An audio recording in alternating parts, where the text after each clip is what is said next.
Welcome to the DJ vlog. કેમ છો બધા? હોપ બધા મજામાં જશો અને બધાને મારો વ્લોગ જોવાની મજા આવતી જશે.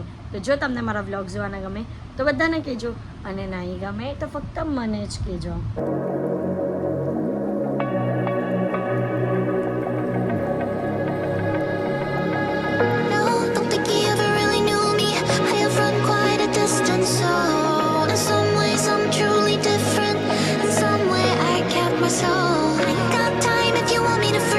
ગાઈસ, હું છું હાર્દિક, થોડો હરામી, અને હું છું ધ્રુવા, થોડી ધમાલી. તો સાથે મળીને બતાવીએ અમારી રોજની કહાની.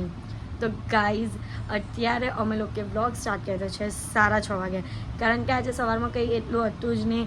અને અત્યારે હું થાઉં છું રેડી. હાર્દિક તો રેડી પહેલેથી થઈ જ ગયા છે. અને અમે લોકો જઈએ છીએ મારા ઘરે. એટલે એ પહેલાં મને મારા ઘરે ડ્રોપ કરવા આવશે, પછી જાતે પણ આવશે, કારણ કે આજે મારા ઘરે છે પિઝા પાર્ટી. એટલે પાર્ટી નથી પણ પિઝા બનાવવાના છે, એટલે ત્યાં ખાવાની છું એક ટાઈમનું. અને બસ તો રેડી થઈ જઈએ અને પછી જઈએ. અને પછી આજે ગણપતિ જોવા પણ જવું ને, એટલે એ બધી જ વસ્તુ તમને બતાવીશ.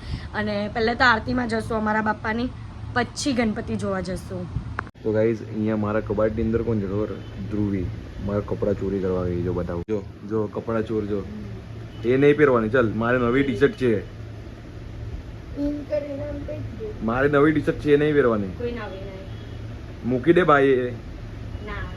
ગાઈઝ, એને મારા કબાટમાં કંઈ નહીં મળ્યું, એટલે હર્ષના કબાટમાં બધું જોવા આવી છે. જોઈ લો, ચોરવા આવી બધું કપડાં. ગાઈઝ, આ હાર્દિકની જૂની ટી શર્ટ છે, એટલે કે એની સાઈઝ જ્યારે એમ હતી ને ત્યારની ટી શર્ટ છે, તે બધી હર્ષના કબાટમાં હતી, તો ચોરી લીધી મેં. સરસ લાગે છે આની ઉપર પહેરવાથી, કારણ કે એમ સાઈઝ આવી જાય જે મને પેલી બધી જે છે ને એમના કબાટમાં, તે મને ઓવર સાઈઝ પડે, તો સરસ લાગે છે આ ટી શર્ટ. જો અહીંયા ભગવાનની થાળી રેડી થઈ છે, કારણ કે આજે પીઝા છે, એટલે ભગવાનના માટે પીઝા અને ચણા બનાવ્યા છે મમ્મીએ, અને મીઠાઈ મંગાવી છે. અને અહીંયા આ ઘર પાસે તો એટલું સરસ મંડપ બાંધેલું, એના ગણપતિ હજી તમને બતાવ્યા નથી, પછી બતાવજો. એમ બાજુ અહીંયા સરસ મજાના ગણપતિ બાપ્પા બેસાડે. મમ્મી અમને અહીંયા બધું પૂંજાનો સામાન મૂકવા જશે. પૂંજાનો નહીં, એટલે કે જે ભોગ લગાવવાનો હોય ને તેની થાળ તૈયાર કરે છે. તો સરસ મજાનું પીઝા બન્યા છે, અને મને તો અત્યારથી જ સ્મેલના લીધે એટલી ભૂખ લાગી. અને જો સરસ મજાના પીઝા બને, આ મશરૂમનું ને એનું સ્ટફિંગ બનાવ્યું છે. અહીંયા આવી ગયા છે મંડપ પર, અને સરસ મજાના આજે પણ ગણપતિ બાપ્પા દેખાય છે. અહીંયા ખાટુ શ્યામ બાપ્પાનું મંદિર છે. ના ઓ કિશો, બોલલી હું બોલતો હતો તું? એમની હમણાં હું આવી તો હું બોલતો હતો તું? ખબર પડી ગઈ છે એમ. Welcome to the DJ vlog વાળું. ચલ બોલ, તું પણ બોલ, તું પણ દેખાય છે. કેમ છો? પછી ડીજે વ્લોગ 3 2 1. ચલ બોલ. અરે રાહુલ કેમ નહીં બોલતો? તું બોલ, તું બોલ. અડધું એ બોલે, અડધું તું બોલ. હેલો ગાઈઝ, ડીજે વ્લોગ કેમ છો? બહુ મજામાં છે.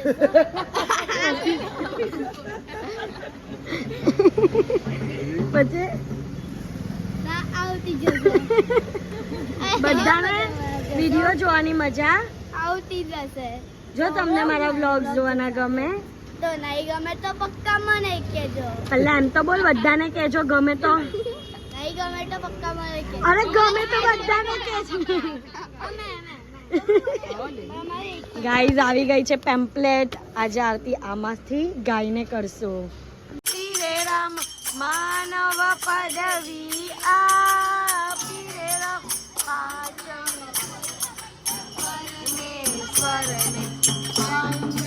પુનિતા પરમે. કોની સ્ટાઇલમાં વગાડો છો? કોની સ્ટાઇલમાં? એવું છે, બધા કેમ કરો? વાગતું તો છે એમની.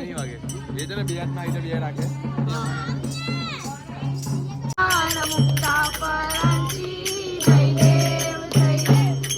દેવ જય મંગલ મૂર્તિ, ઓ શ્રી મંગલ મૂર્તિ, દર્શન માત્રે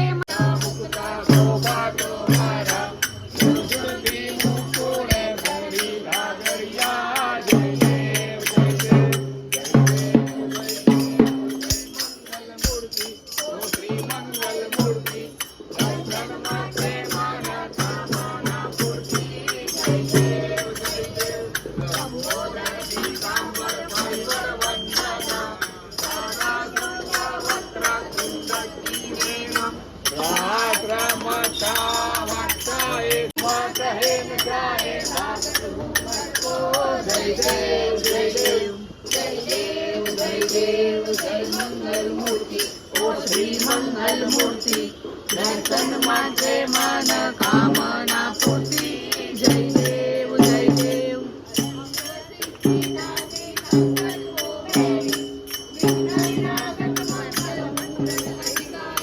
બોલે સૂરજ પ્રકાશે એની છબી તેરી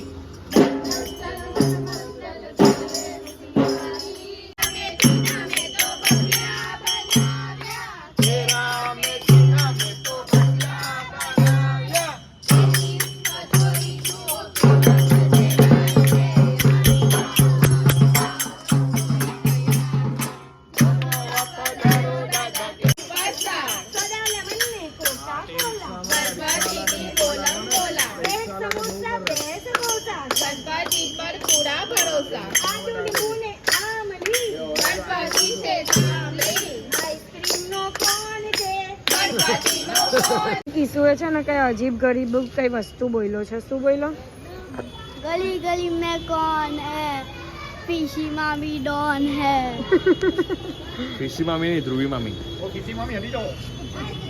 આ બ્લોગ બના નવા બ્લોગર નીકળ્યા છે નવા બ્લોગર ગલી શું નામ છે કોણ હે ન એ બ્લોગર હે આ વચ્ચે બોલ પાછી એટલી ખોખી એ ભગવાન આપ શબ્દ બોલવા નહીં બ્લોગિંગ કરીશ મોટો થઈને હા બ્લોગર બન જાય ને બધાના બ્લોગર બનવું બધાના પપ્પા હીરામાં લાગવાનો જ ડાયમંડ નો વેપારી બનવાનો જ હું જ પાછું નવો ટેગ લેવો પડે મારે આજે નવું ઓપનિંગ કર્યું એ જ ને પથારી ફેરવી કાઢી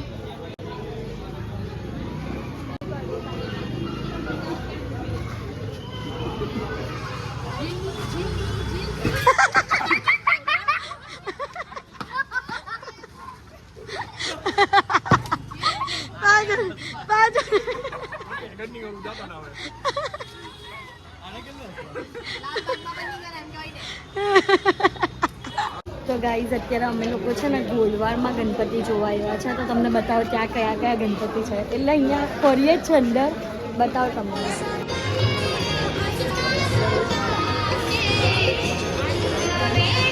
નગરી છે અવતારમાં સરસ મજાના ગણપતિ બાપ્પા ગાઈસ જો કેટલા મસ્ત છે ભગવાન છે વાહ કલર કેટલો મસ્ત છે કલર હા બ્લુ કલર ખબર નાની મોટી એક નંબર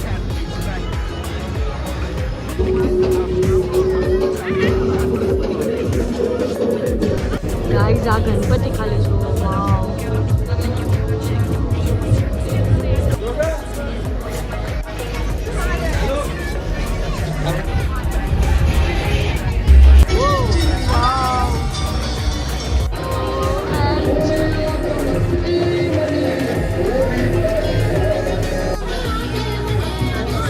કૃષ્ણ ભગવાનના અવતારમાં છે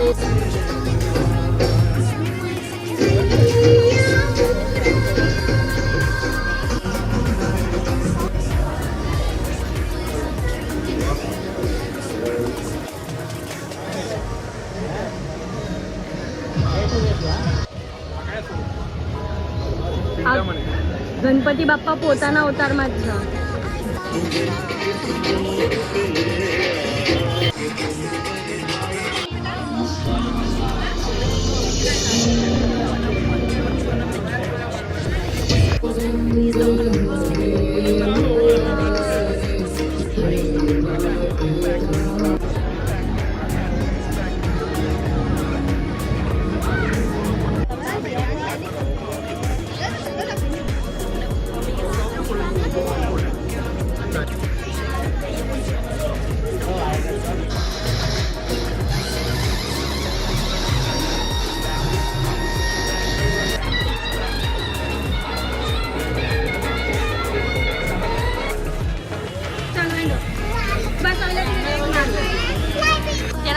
આરામના મંડપ પર